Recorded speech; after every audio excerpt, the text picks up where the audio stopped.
probability is an immensely complicated area of mathematics with lots of different rules that govern it and many complicated scenarios that have to be digested. For our purposes, we're going to be going through some terminology and then introduction to some basic tenets of probability, and then we'll stop there. So to begin with, a random experiment in probability is an event in which there's no way of telling what the outcome is going to be before we conduct the experiment. So for example, tossing a coin or rolling a pair of dice, these are examples of random experiments. We know what the possible outcomes are, but we don't know what the outcome will be. Now, every time we conduct a random experiment, it's called a trial. So one toss of the coin or one roll of the dice is a trial of that random experiment. And then the result of that trial is called an outcome, or a little bit more opaque term is a simple event. So heads or tails would be the outcomes from flipping a coin. Adding up the numbers that are on the dice would be the simple event for the trial of rolling the two dice. An event is the set of all of the possible outcomes. So for example, all the ways that you could get a 5 on a roll of two dice. So you would add together 1 and 4, 2 and 3, 3 and 2, 4 and 1, and so that would give you the set of all those outcomes. So that would be the event. And then the sample space is a term for the total number of outcomes. So this is the sum of all the ways that two dice can come up. So everything from 1, 1 giving you a roll of 2 through 6 and 6 giving you a roll of 64. So all of those possible outcomes from those two endpoints would be the sample space for the roll of two dice. And so all this leads to the probability of a particular event. So probability is the ratio of the desired outcomes, the outcomes that we want, to the total number of outcomes, or the number of outcomes in the event. So for example, all the ways that we could roll a 5 on a pair of dice versus the outcomes in the sample space, which is the total number of outcomes when you roll two dice, everything from 1, 1 through to 6, 6. And so once you know the sample space and once you know the desired number of outcomes, then you can find the probability.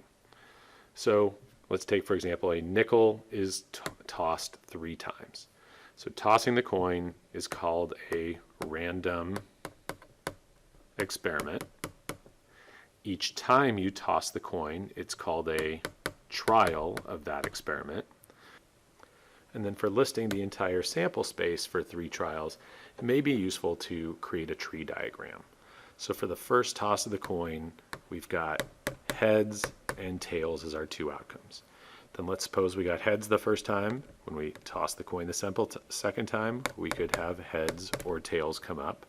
And then after I get heads or tails each of those times, I could get either heads or tails for that third toss. And then I can do the same thing as if I had gotten tails the first time. So we could go heads or tails after that, and then again on that third toss, both times we could get heads or tails.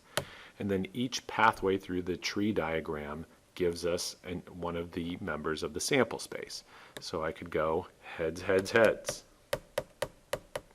We could go heads, heads, tails. We could go heads, tails, heads, and heads, tails, tails. We can start with the tails and go tails, heads, heads. We could go tails, heads, tails,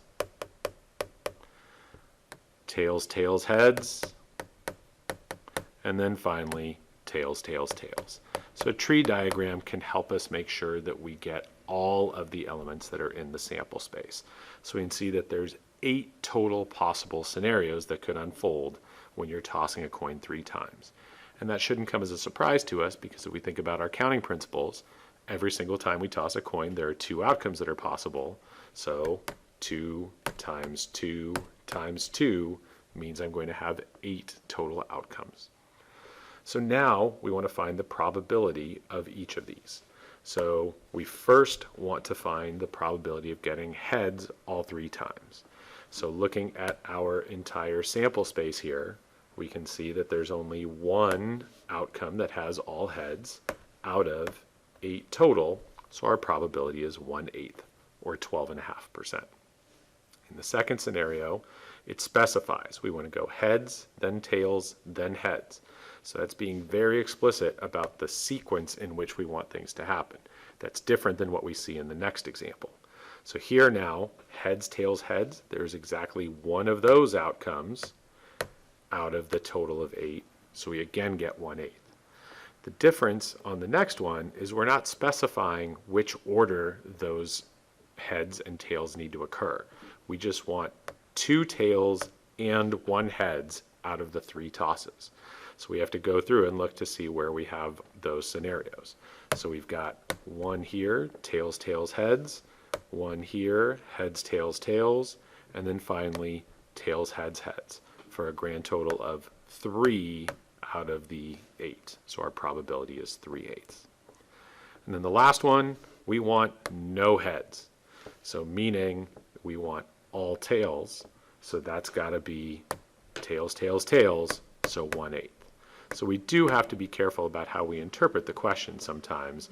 It can be a little bit deceiving. Instead of saying all 3 heads, like we saw earlier, instead of saying all 3 tails, we were told no heads, and so we just have to make sure that we interpret that correctly.